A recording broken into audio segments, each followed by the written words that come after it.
Good afternoon বন্ধুরা, শুভ শিবরাত্রি। দেখো আমাদের বাড়ির পুজো সাজানো চলছে ভোলেনাথকে। এই যে ভোলেনাথ, আর এখন গোপুর পুজো হয়েছে। এই যে গোপুকে দেওয়া হয়ে গেছে, এমনি সব পুজো হয়ে গেছে, কিন্তু এখন মা এই যে শিব ঠাকুরটাকে সাজাচ্ছে। সাজানো হয়ে গেলে আমরা জল ঢালবো। সুন্দর করে সাজাচ্ছে। সাজানোটা পুরো কমপ্লিট হয়ে গেলে দেখাচ্ছি তোমাদেরকে। দেখো আলটিমেটলি আমাদের শিব ঠাকুরটাকে সাজানো হয়ে গেছে।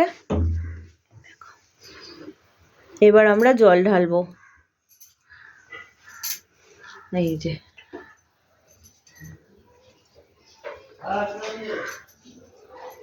সব ঠাকুর আছে, কোনো ঠাকুর নেই যেটা নেই।